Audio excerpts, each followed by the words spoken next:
Hello, my name is Brad Hunt. My channel is simply called Discerning What is True. I'm going to be reading another chapter today, chapter 4, from the book called The Pagan Christ, by a gentleman named, trying to think of his name, all of a sudden my mind went blank. Harpur, Tom Harpur, Harpur.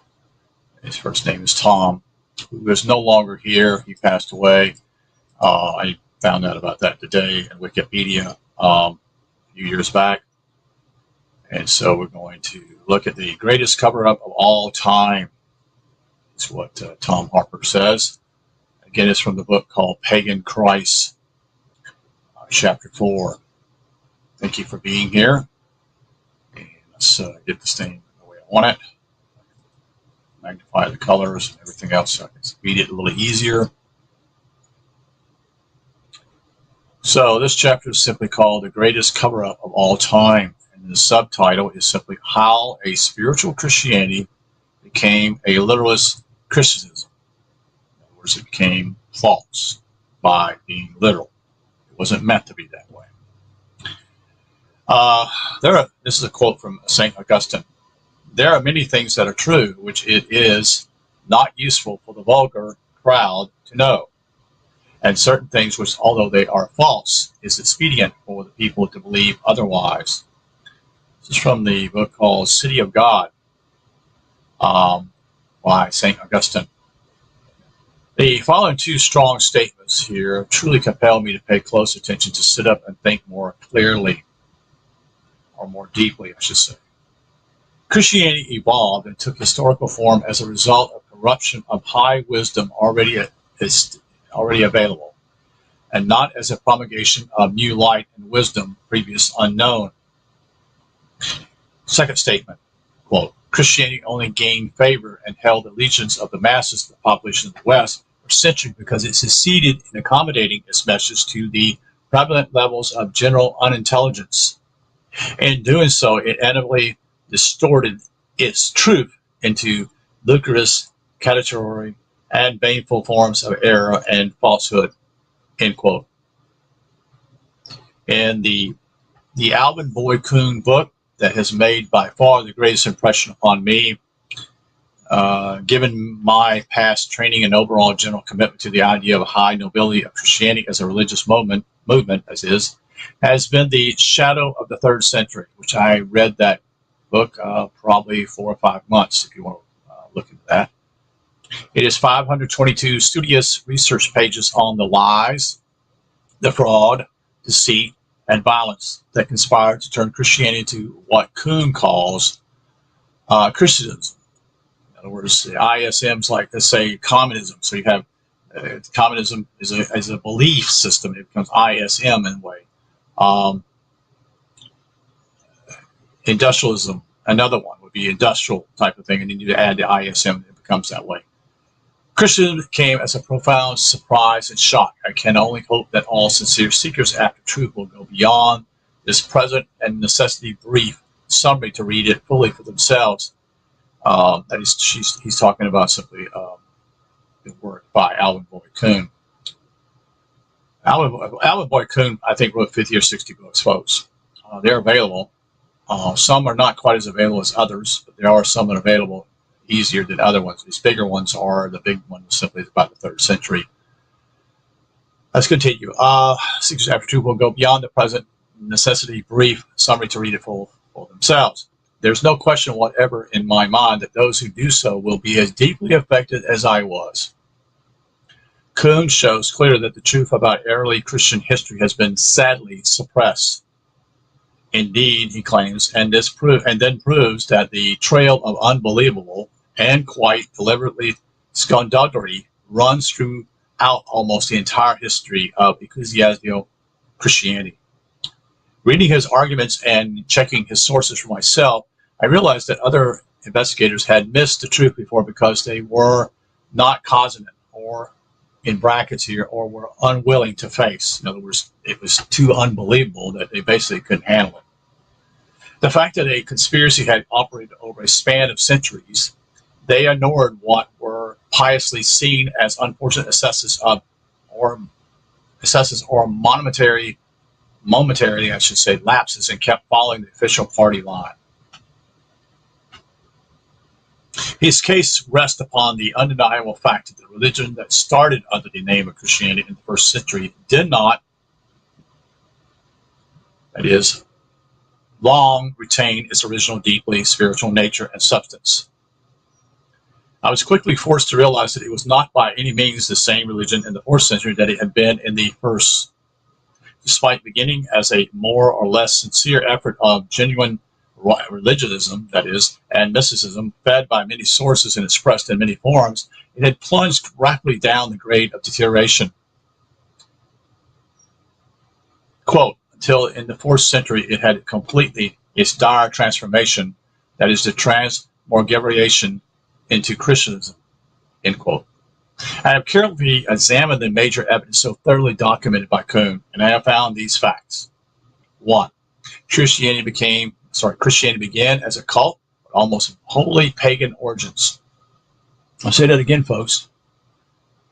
Christianity began as a cult with almost wholly, W-H-O-L-L-Y, pagan origins and motivation in the 1st century. Next quote. And by the 4th, it had utterly turned its back on paganism and repudiated every hint of, quote, connection with it, loading it with contempt from that day to this. Yeah, this, end quote. Yeah, the attitude towards pagans is that they're stupid people. They're nothing but the bottom of the barrel, and this actually wasn't true. But that was how that way they would make fun of these people and put them down.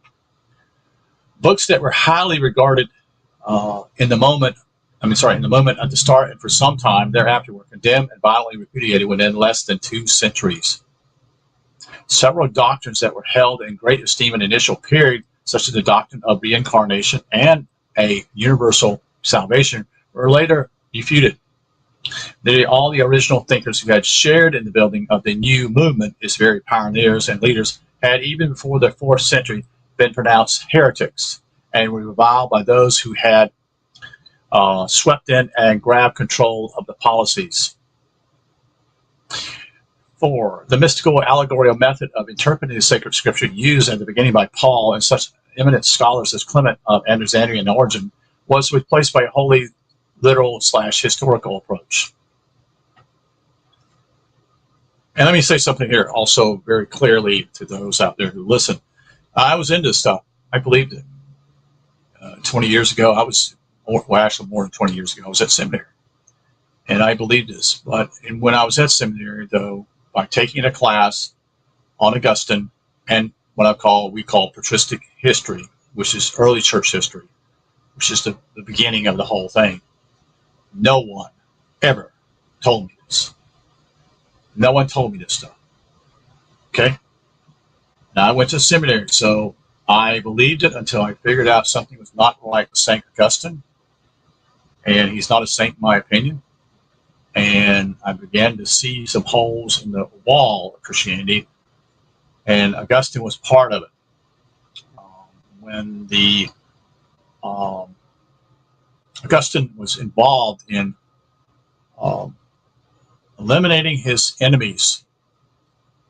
So when there came a certain time that those that didn't go along with Augustine or spoke out, they were considered heretics or whatever,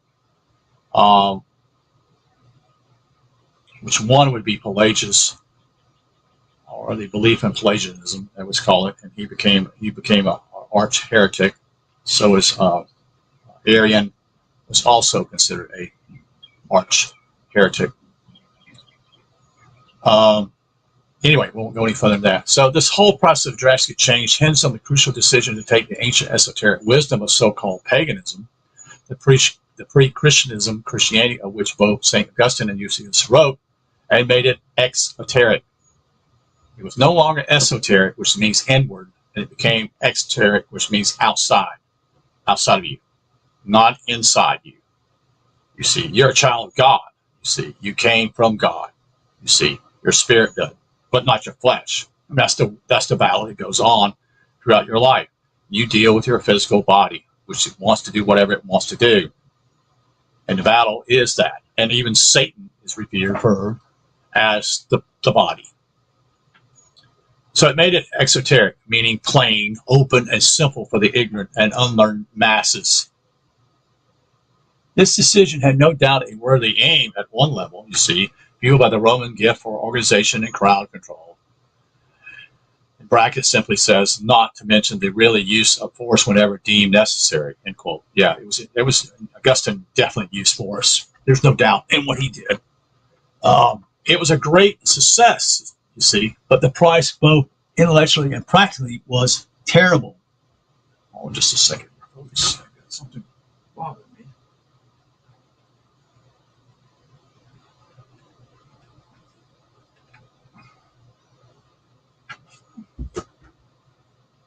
Biting me on my feet. What it is. Anyway, sorry about that. Let me explain a little on that last point. The whole process of drastic change hinges on the crucial decision to take the ancient esoteric wisdom of so-called paganism, such and such, which again St. Augustine and Julius did. It is a powerful passage that Kuhn says by the time the pagan doctrine of the birth of Christhood in man had been put forth exoterically, for lowly mental grasp as the literal birth of a baby on December 25th, it was no longer it was no longer true. By the time of the crucifixion of divine mind power, that is on the cross, in quotes, of existence, and the fleshly body of every member of our species had been concretized and historicalized as the literal agony of a scribbling body of one man on a wooden cross. It was no longer true.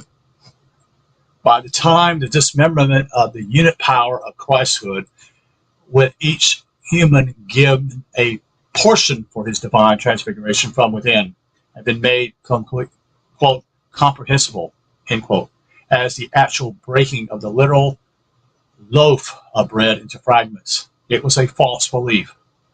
Indeed, quote, by the time the descent of the monad, that is the one God and source of all being, in brackets, of the logos of divine intelligence into the water, that is the matter, of the human body had been, quote, clarified, end quote, and, quote, simplified, end quote, to a poor mental capacity as the baptism of a man in the Jordan River. It was a delusion and a snare to uncritical thought. Instead of enlightening him, it would hallucinate him, because his ability to lift it from the concrete to the spiritual sense was non-existent. And by the time the incarnation doctrine had been, quote, made plain as the descent of God's radiant being into the physical corpse of one man, so that the simple minds could see it, it was an outright mockery of truth. Crude conception ends by taking the concrete images for the factual substance of truth, end quote. The earliest church fathers themselves admit that they took the high symbolic, esoteric, or secret wisdom that the Christian movement had inherited from paganism, from Platonic philosophy, and the mystery religions, and explained it, or rather downgraded it by means of vulgar fables for the illiterate mob. One 5th century pope even exalted, I should say, quote, what profit had not this fable brought us, end quote. In his Anacalpius, that is Godfrey Higgins' comments, that is, quote, their explanations to the vulgar are suitable to the vulgar, and were meant merely to stop their inquiries, end quote. In other words, we can't have too many questions here. Go back and believe what we tell you. It actually got so bad, basically, as I studied more history, church history in that time period, it got so bad, basically, that they had people who were actually not monks, but were the priests of the churches that basically didn't even understand what they were talking about. In other words, they were speaking Latin in a few phrases and had no idea what they just learned that, so to speak, and that was it. It was like a little project, so to speak. So indeed, Higgins, who also began his Providius studies with no bias whatever against Christianity, said concisely, that while the fathers confessed and for close to 200 years upheld the existence of an inner profundity of meaning and high range of mystical experience that could be shared only with initiatives, in other words, those who wanted to know, as we would say, mystery schools, and, quote, genuinely tested and accredited confidence, end quote. They were soon spreading these inter teachings abroad to the general public, and in the process reducing the riches or the rich and sumless feasts of wisdom to such a hash and portages as the ignorant masses could find in such very digestible.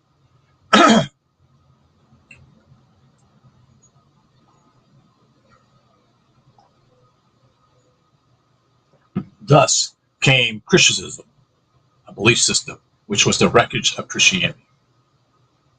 I found it particularly convincing that the great historian of that period, that is Sir Edward Gibbon, Gibbon, in his work called Decline and Fall of the Roman Empire, observed, quote, the most extravagant legends as they conduce to the honor of the church were apprehended by the credulous multitude, countenanced by the power of the clergy, and attested by the suspicious evidence of ecclesiastic history, end quote.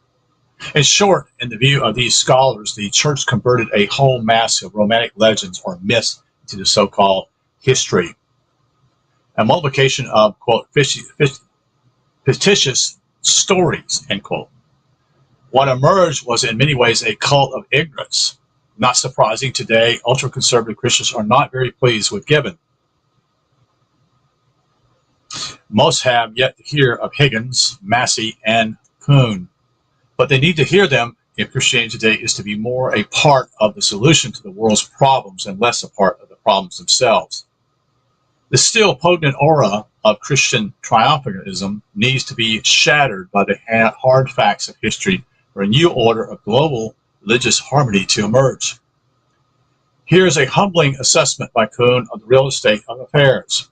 Quote, the universal tradition in all Christendom has had it that the new faith sprang into existence out of conflict as the bearer of the victory of light over darkness. So that's how they use that, you see. So we triumph over darkness. In other words, we had to fight it, and, make it work here, make sure that light, truth, whatever, it would conquer darkness. That's their excuse.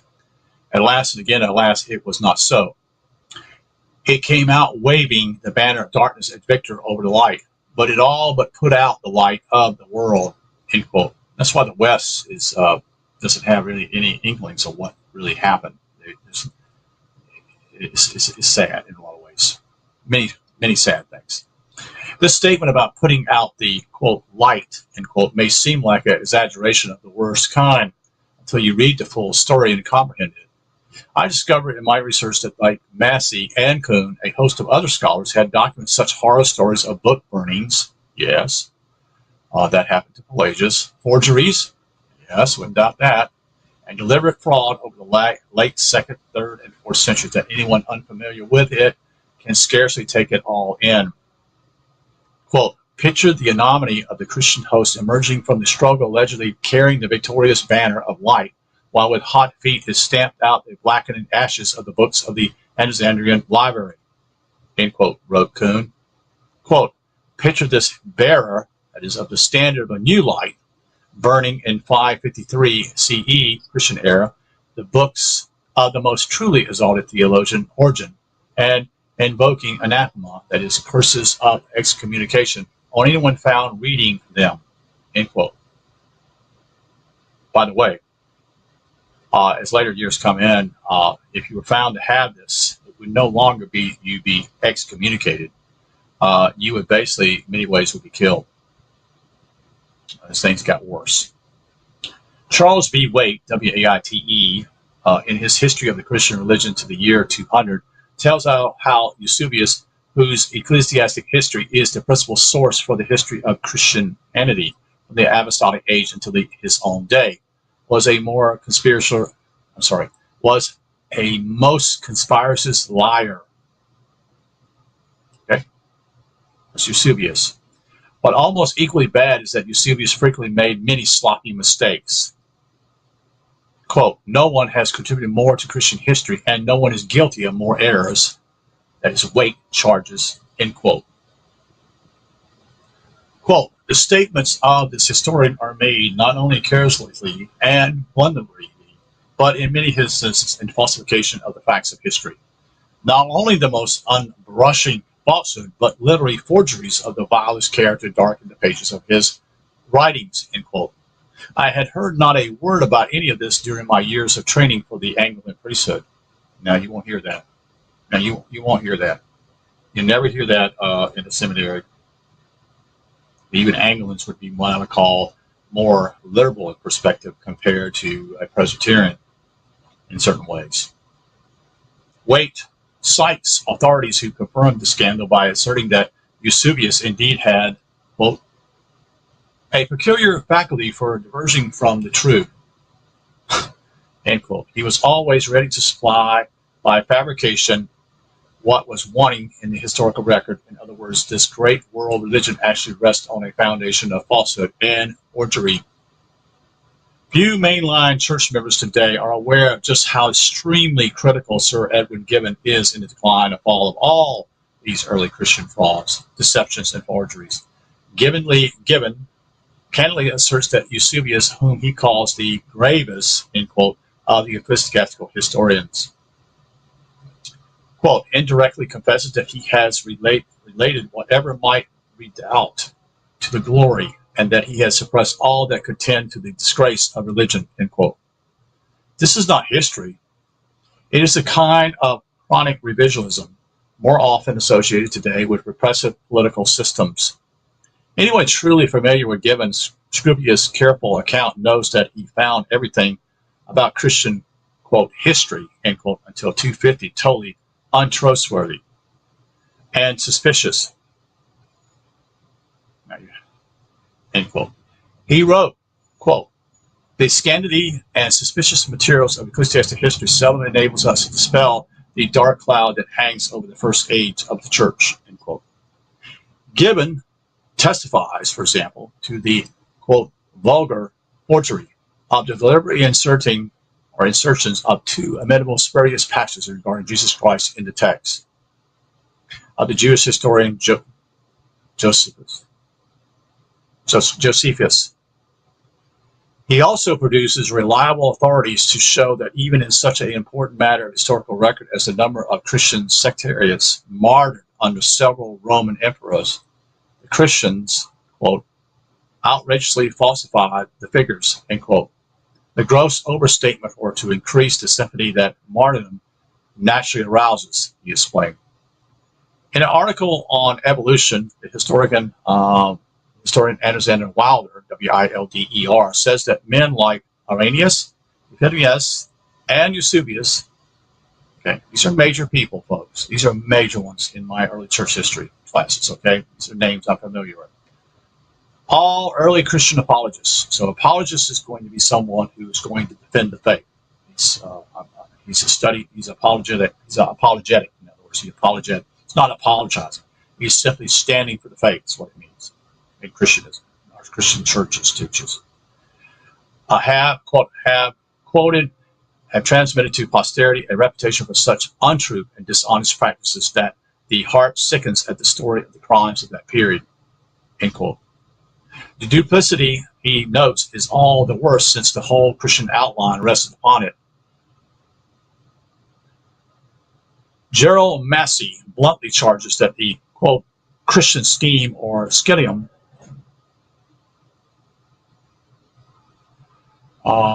as it aptly called in the New Testament, is a fraud.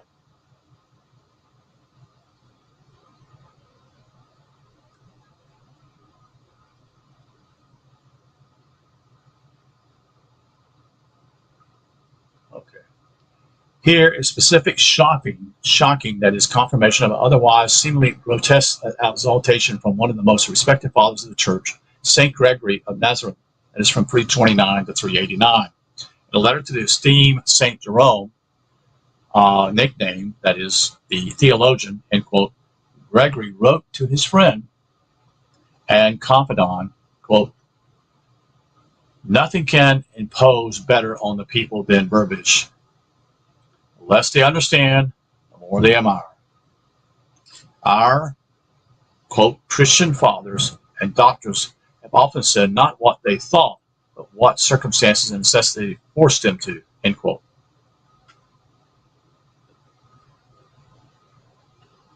The whole aim of these 3rd and 4th century Machiavellians, his machinations, that is, was to obscure and conceal all traces of the deep connection between the, quote, new light, end quote, of Christian revelation and its pagan past. And when Eusebius, another quote here, and when Eusebius recorded his memorable boast that he had virtually made all square for the Christians, it was an obvious announcement of what he had done to keep out of sight the mythical and mystical rootage of historical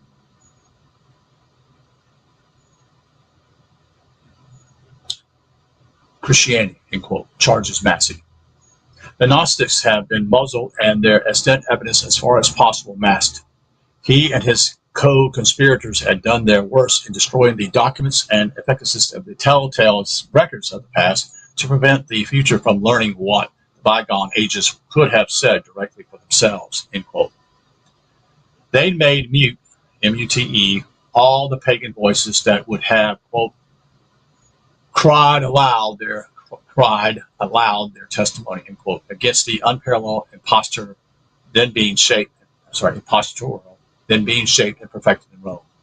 They, in fact, succeeded in reducing the first 4 centuries to total silence on all matters of the most vital importance for any proper understanding of the Christian religion.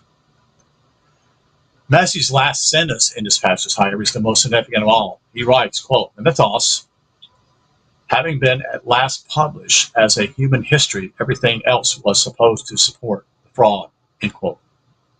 Whether such dishonest practices were always motivated by malice, ignorance, or misplaced zeal, or deliberate conspiracy can be keenly debated by scholars. What cannot be gainsaid by anyone is that its history of the early centuries of the Christian religion witnessed the perpetration of all a, quote, extension series, end quote, of what all later historians refer to as, quote, pious frauds, end quote. Many, if not all, of the Christian apologists of the period admitted this unashamedly themselves.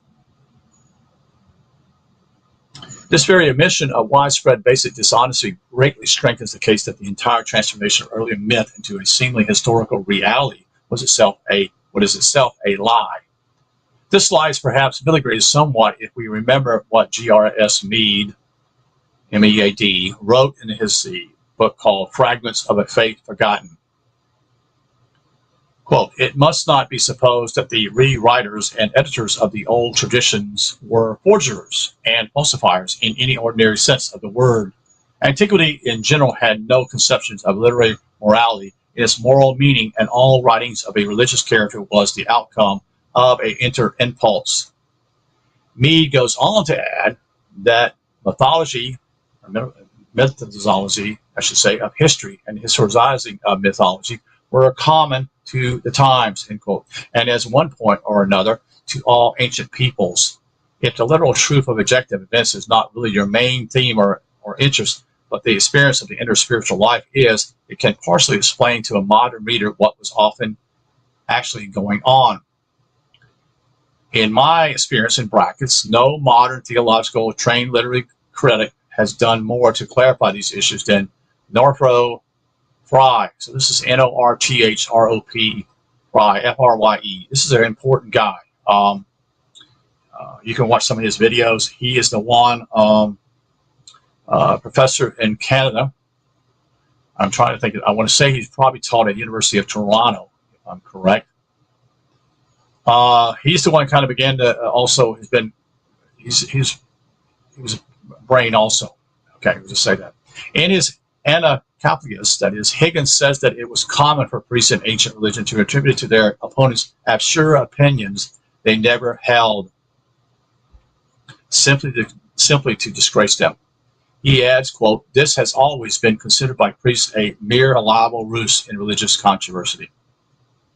The German scholar John Lawrence von Moscheim, M-O-S-H-E-I-M, in his celebrated History of the Christian Religion, says of the Gospel Hernias, H-E-R-N-I-A-S, quote, "At the time he wrote most likely between 140 and 155 in the Christian era. It was established maxim with many of the Christians that it was pardonable in an advocate for religion to avail himself of fraud and deception if it were likely that might lead to attainment of any considerable good. The list of silly books and stories in which this erroneous notion gave rise from the 2nd to the 15th century, no one who is familiar with Christian history can be ignorant. Gibbon's harsh judgment was that as long as the contributor to the glory of the church, the legends and forgeries were lauded by the mob, welcomed by the hierarchy, and supported by the dubious evidence, end quote, of alleged ecclesiastic history. Let me say things that happened, and I'm not going to recollect. Some of the things simply is that they would get relics. This is in the Catholic Church. They would get relics, claiming that this was part of the cross that took place in Jerusalem at Golgotha. So they would have pieces of wood and claiming that it went all the way back to the time of Jesus. And they would bring that relic out to people to worship it as though it was something very important. Many times it was actually encased in some type of, keep it from quote unquote rotting, as it is, in a glass deal, such and such, so no one could actually touch it, but people would kiss it, so to speak, as though it's, the most important thing in their lives. That's a fact, folks.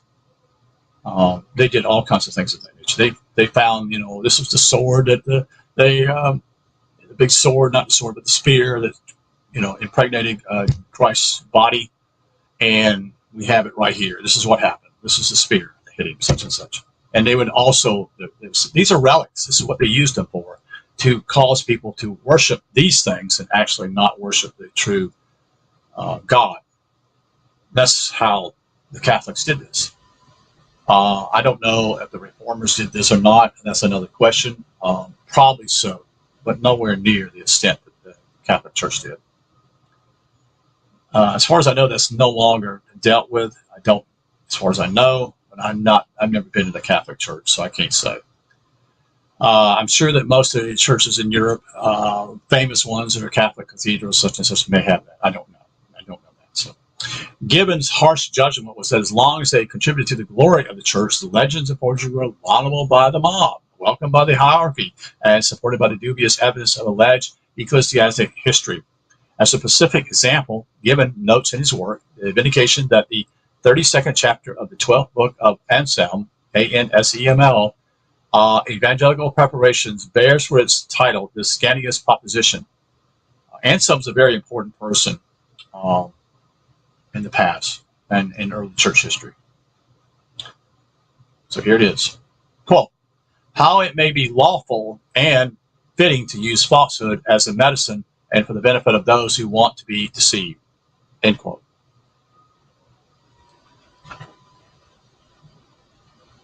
No one told me that in seminary. Okay, but I was probably completely unaware. See, it was,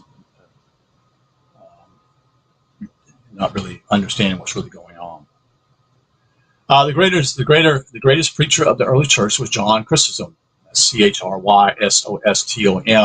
He's considered he's called the Golden Mouth. This is the guy that's revered by the Greek Orthodox, or I should say Eastern Orthodox Church, but the Greek Orthodox is a spring off of that. He's considered a major figure in their church, and he is. Who lived from 347 to 407 and was both Bishop of Constantinople, which reveals that, naturally that's the Eastern Orthodox area, and a famous doctor of the church, observed in his commentary on 1 Corinthians 9:19. Quote, great is the force of deceit, provided it is not excited by a treacherous intention. Excuse me. End quote. Wow. Okay. Few today can read this without some recoil and surprise. In other words, we're going to kind of change the story here, forgery, so to speak. Provided it's not excited by treacherous intention. We're not doing this on purpose. We're just doing it for your own benefit. Wow, and keep people in darkness. Few today can read this without some recoil and surprise. Centuries later, Even such a distinguished churchman as Cardinal John Henry Newman, Newman, in the Apology for His Life, appeared to put his stamp of approval on this kind of dishonesty for the glory of the faith. God's going to honor this. It's the same, the attitude here, folks. He writes, quote, the Greek fathers thought that when the cause was just, as justus causae, as untruth need not be a lie. With such logic, one can justify almost anything.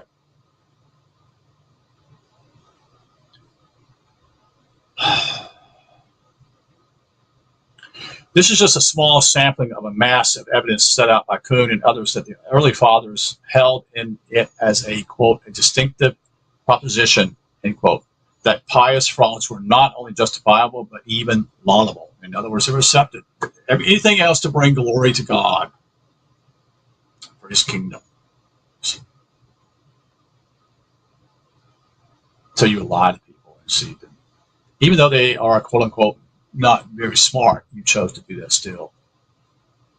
Amazing. To enforce their claims to exclusive salvation, they filled all ecclesiastic literature with, quote, the taint of the most unbrushing menacy, end quote. Since heathenism had to be combated, prophecies about Christ by Orpheus and the Sibyls, SYBIL, were forged, and, quote, lying wonders, end quote, were multiplied. Heretics had to be convinced, so false interpolations and complete forgeries were made. The whole process continued until eventually the very sense and love of truth, quote, seemed blotted out from the minds of men, end quote, as we shall see even in the text of the evolving New Testament were tampered with. Higgins bluntly declares that every ancient author, without exception, has come to us through the medium of Christian editors who have, quote, either from prodigy or folly, corrupt them all, end quote. Might not be so now, as I begin to study more about what's going on. He writes, end quote, we know that later in one batch all the fathers of the church and all the gospels were corrected, that is, corrupted by the united exertons of the Roman see. Lanfranc, Lanfranc, who became the Archbishop of Canterbury in 1070, and the Benedictine monks of St. Maur, end quote. A similar revision had occurred centuries ago, earlier ago, by Victor Tunisius, a African bishop of the 6th century, wrote a chronicle ending at the year 566. It records that in the year 506 at Constantinople, by order of Emperor Anastasius, quote, the holy gospels being written by illiterate evangelists were censored and corrected, end quote. One of the church fathers, a bishop, Dionysius, complained that even his own writings, quote, had been falsified by apostles of the devil, end quote. No wonder, he added, quote, that the scriptures too were falsified by such persons, end quote. Even Origen had noted that already the difference between copies of the gospel in his day were, quote, considerably, end quote, partly because of the carelessness of individual scribes, but also partly due because of the impious audacity of, quote, those who added or removed what seemed good to them in the work of correction, end quote. So, whatever I want to write down here and make it look pretty good, I can do that. And that still goes on, folks. Not in, I don't know, it goes on in many ways, folks. If you pay someone and they're willing to do this, they'll do it, you see. Obviously, you have to regard with deep suspicion any group or movement, however noble its declarations, that proceeds to win its, quote, case, end quote, by silencing, excommunicating, or murdering its assumed opponents. Yet most Christians today are totally unaware that church history conceals a horrendous, lengthy record of precisely those kinds of tactics by the proponents of what eventually became, quote, orthodox, end quote, credio belief. What more of the kind of bigotry theory unleashed in the 3rd and 4th century against pagans, heretics, and non-conformists of all types set a ruthless procedure or precedence for centuries to come. The comparably modern church historian, that is G.R.S. Mead, cites, for example, the burning of the manuscripts of French rabbis during the notorious Inquisitions and vandalism of fanatical crusaders. There was everyone in blood. Quote, who left smoldering piles of Hebrew scrolls behind them in their path of blood and fire, end quote. Kuhn argued that the official burning of Hebrew books began at Montpellier, France in 1233 with the commitment to the flames of all the works of Maimonides. I've never heard of him, so I'm sorry about that. 1135 to 1204, the renowned Jewish philosopher and theologian. In the same year at Paris, some 12,000 volumes of the Talmud were burned, and in 1244, 18,000 other various works were thrown into the fire, he records. Epiphagus, that is from 315 to 403, the rightly conservative bishop of Salamis, in an attack upon Sabellian heretics, end quote, who found they couldn't follow the majority view of the Trinity. Yeah, this is Sabellius, who didn't believe in the Trinity, wrote that the quote, the whole of their errors, end quote, they derive from that which is called the gospel of the Egyptians, end quote. Kuhn remarks, quote, priceless in value would be that same gospel of the Egyptians if Christian theory had not destroyed it. Well, we have that copies now, folks. That took place in the 1950s and 1960s. The Dead Sea Scrolls and the other part here. I'll get it in Egypt. So priceless in value would be that same gospel of the Egyptians if Christian theory had not destroyed it. Okay. Another priceless book was called The True Logos by Celsus, C-E-L-U-S-U-S, one of the most noted pagan philosophers of the 2nd century, was likewise burned. The brilliant Gnostic philosopher Basilius, 135 to 150, taught at Alexandria in the 2nd quarter of the 2nd century and claimed to know of a secret tradition transmitted by St. Peter himself. He was highly regarded even by so eminent a Christian theologian and church father as Clement of Alexandria. That is, he lived from 150 to 215. Yet, according to Eusebius, his irreplaceable, widely renowned interpretation upon the gospel and 24 splendid volumes were all burned, quote, by order of the church, end quote. 36 priceless volumes written by Porphyry, P-O-R-P-H-Y-R-Y, from 232 to 303, one of the most learned and brilliant minds of his era, were destroyed by the church father. He was considered a Neoplatonist philosopher who could not accept the divinity of Christ and who exposed numerous inconsistencies in the gospel and tried official Christendom for a brief time, but found it sadly wanting. 15 of his burned books form a special series called Against the Christians. Scholars would give a lot to have them now. I'm sure they would. I'm sure they would. So they burned those books. Well, maybe they'll find them just like the Dead Sea Scrolls, maybe. Who knows? In his book called Pagan and the Christian Creeds by Edward Carpenter, an English philosopher, writes bluntly, quote, the Christian writers not only introduced new doctrines, legends, miracles, and so forth, most of which we can trace to ancient pagan sources, but they took pains to destroy the pagan records and so eliminated the evidence of their own dishonesty. So they basically would change some things around. They would get rid of the real thing and burn it and then put this out. J.M. Robertson, in quote, in Pagan Christ, C-H-R-I-S-T-S, agrees with Carpenter and gives an example of the treatise of Firmius, F-I-M-I-C-U-S, around 350, which was deliberately mutilated as a passage accusing Christians of following the practice of the holy popular cult of Mithras. Kuhn is inspiring, but as there was a cult that was Mithras that took place also during this time period, which was highly regarded in Rome. Okay. Kuhn in his inspiring but at times difficult tome, that is The Lost Light, that's one of his books, explains that the story of the destruction of not only books but also cities, monasteries, this is true, folks, and temples, indeed of early pre-Christian Gaelic civilization in Britain, Ireland, and Brittany and Gaul, is also a sorry narrative of Christian theory, I should say. A Christian mob destroyed the Gaulish city of Brindrac, Bibracte, in 389. And Elisha, was destroyed before that. Brindrac had a sacred Druid college with 40,000 students. Wow. And it offered courses in philosophy, literature, grammar, law, medicine, astrology, architecture, and esoteric religion. Arius, with a seat of learning founded 2,000 years BCE, was sacked by Christians in 270. Sack means destroyed.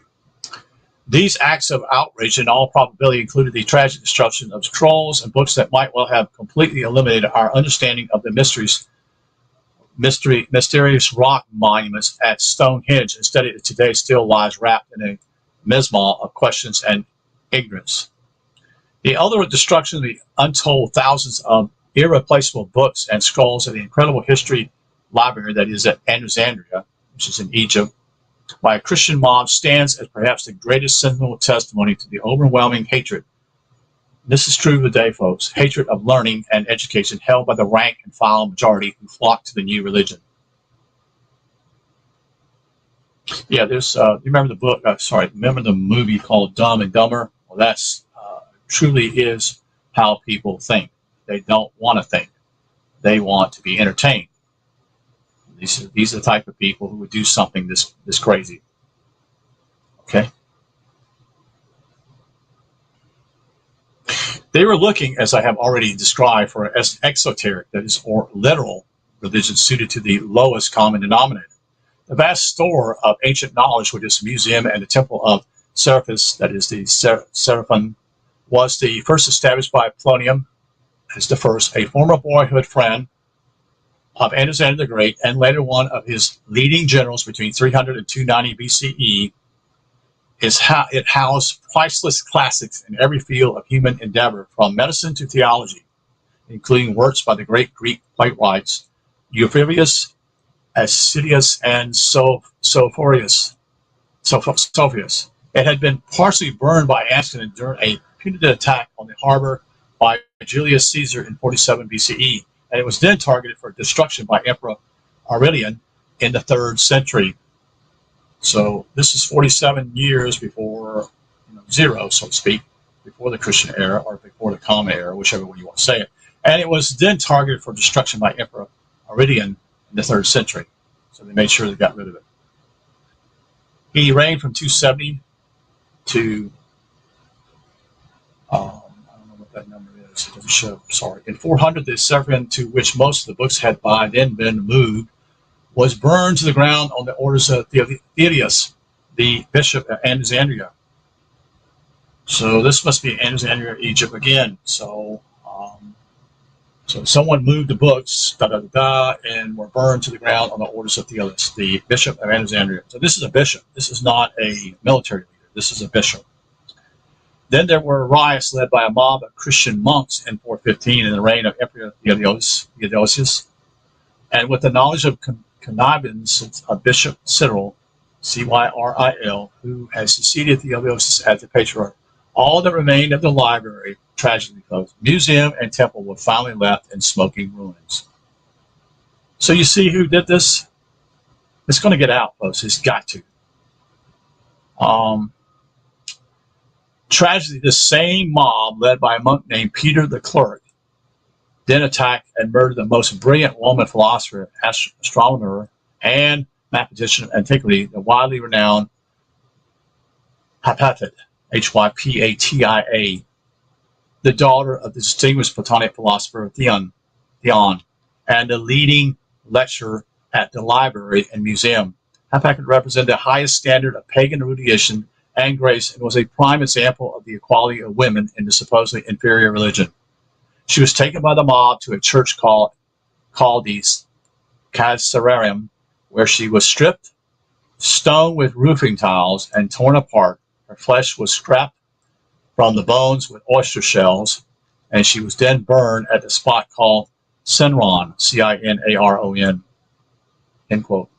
Socrates Scholastius, that is 380 to 450, records in his ecclesiastic history that this happened during Lent. During Lent, folks, in the 4th year of Syria, as being Episcopal. Some authorities question whether Cyril was directly involved in Hypatia's death, but he was known to be jealous of her popularity and was a hot foe of any other than the new Orthodox Christianity, or what we call Christendom, is what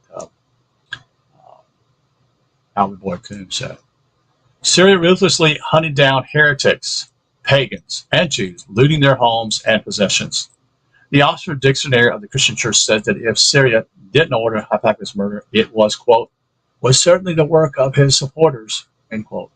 This same source says that whatever one thinks of the, quote, methods adopted, end quote, by Syria in fighting the perceived enemies of the church, quote, his distinction and ability as a, quote, Christian theologian was beyond dispute, end quote. So no one knew about what he did. He was put on the pedestal. Apparently, you can be a good theologian while acting out the worst kind of violence, end quote. Yeah, probably same way today. Incidentally, the Great Library of Alexandria has recently been reopened with great pomp and pageantry nearly 1,600 years after its destruction. I did not know that. Wow. Thank you. If I ever get to Alexandria, I might check that out.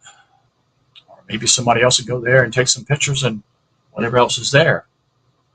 All of this mayhem was a further deliberate attempt to, quote, blot out all links, end quote. Yeah, that was the whole idea.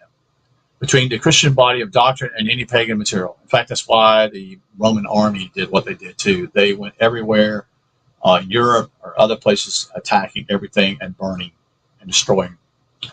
You had something that was worth, 500 or 600 years old or whatever, they wanted to stamp it out. That's why we don't have much. That's why it's called the Dark Ages, folks. Because mostly people didn't have anything to hold on to anymore, supposedly. And it got worse. So it got dark. It got very evil. The top church authorities were not content with the original specious allegation that Satan had been behind all the amazing resemblance. They even talked of, quote, anticipated plagiarism, end quote, charging that the devil stole the rites, R-I-T-E-S, doctrines and dogmas centuries before they became accepted by the church. So they destroyed as far as possible the entire pagan record to liberate the evidence of their own dishonesty. Whole treatises on Mithraism, that is a visual rival to early Christianity, were destroyed. The library of Apollo at Rome was torched and burned to the ground. Man, these guys are getting pretty serious, aren't they? Commenting on this whole shameful phenomenon, Sir Gilbert Murray, that is 1866 to 1957, the great classic scholar, said, quote, the polemic literature of Christianity is loud and triumphant.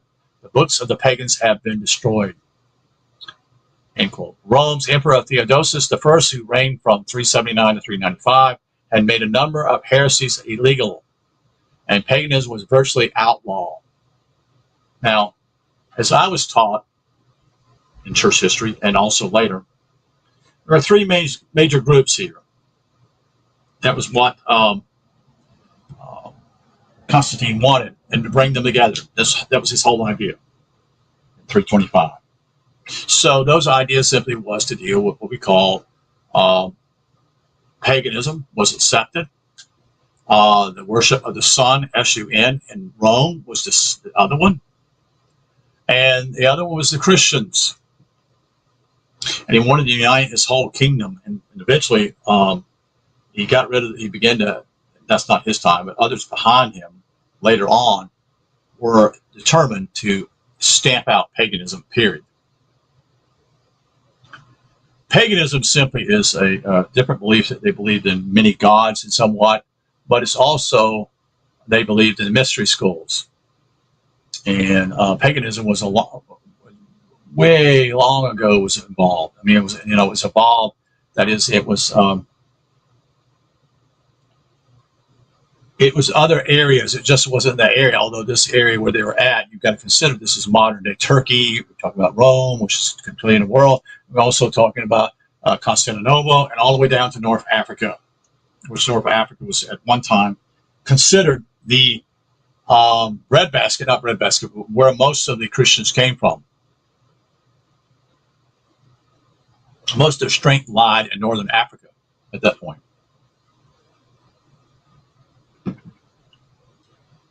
That might explain why Augustine was at Hippo, which is in northern Africa. So let's get that. So Theodosius II promulgated the Theodosian Code, which specifically, I never even heard this, folks. This is all new. Specifically placed 36 heresies under a total ban and completely anathematized paganism, pagan temples, and astrologers as well. In 529, Emperor Justin, in the name of Christianity, finally closed the doors of Plato's famous academy in Athens. Put the philosophers to flight, that is, and forced any who failed to escape to be baptized.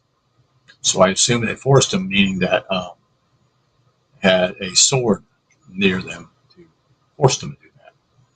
That's my thought. It may not be true. That sounds correct. So I've actually said a few things. I've learned some things back when I was in seminary that the pagan temples were destroyed and rebuilt at the same area, same place.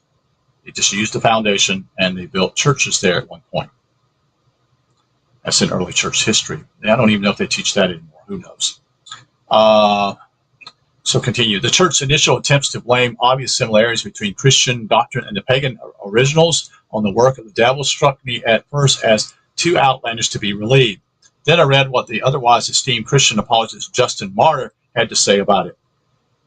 He described the Lord's Supper as told in the Gospels, and then declared that, quote, the wicked devils have initiated it, and the mysteries of Mithras. It is commanding the same things to be done.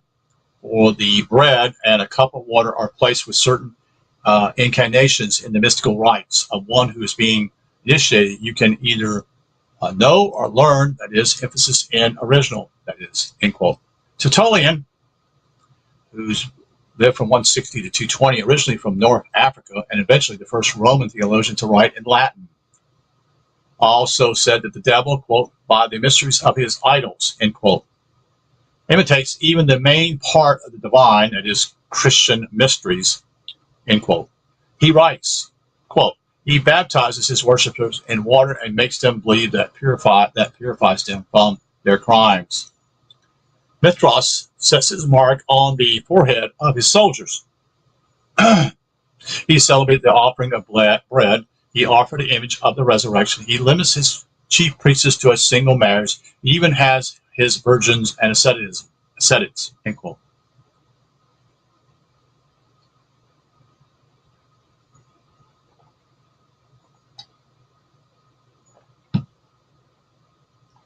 The concluding proof that the latter medieval and modern views of Christianity are not identical to those held in the very outset lies in the sad truth that one of the most influential and most learned of the fathers, a man whose scholarship was central to the early church self-understanding, was excommunicated as a heretic.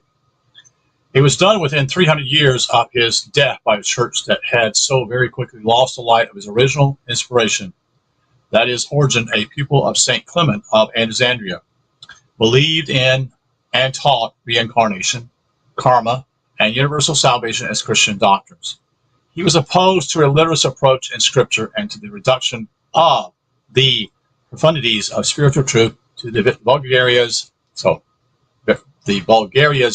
simplistic exotericism, i.e., being literal, common, bottom line thinking.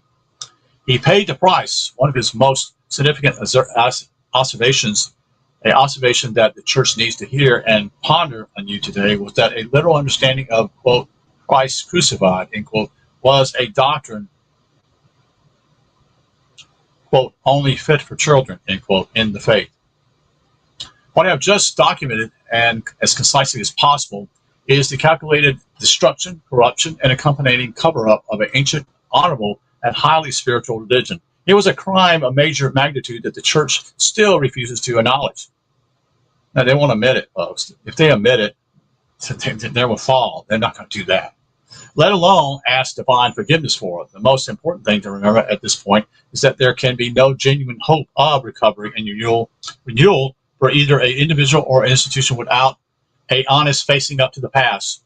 Sweeping any of this under the carpet of ignorance, excuses, or platitudes can never lead to the healing and the future we all seek. To use again the metaphor I employed at the start, no surgery is ever pleasant. No surgery, I should say, is ever pleasant. But at times, surgery alone holds out the hope of a healthy future for the patient.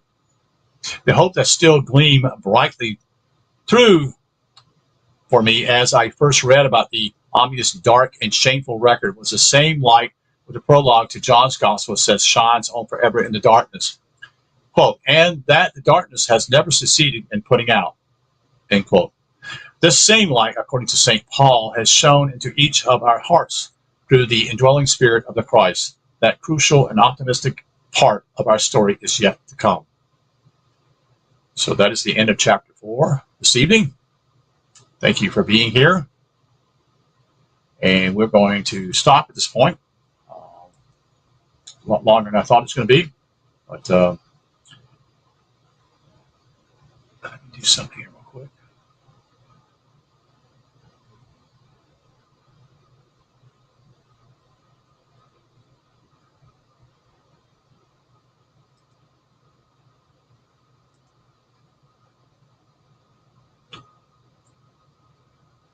Anyway, we're going to end on this note here.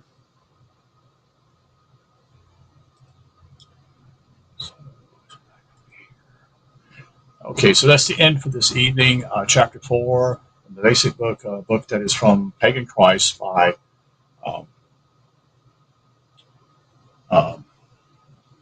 forgot the name of the author again, but it's on my mind here. It's a little bit.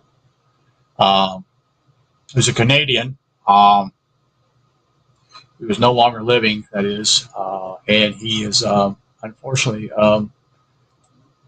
sad he's no longer living, to be honest with you. And so this is the Pagan Christ, and we'll come back to this later, and we'll talk to you soon, okay? Sorry I forgot his name. I know his name. Talk to you soon. Bye-bye.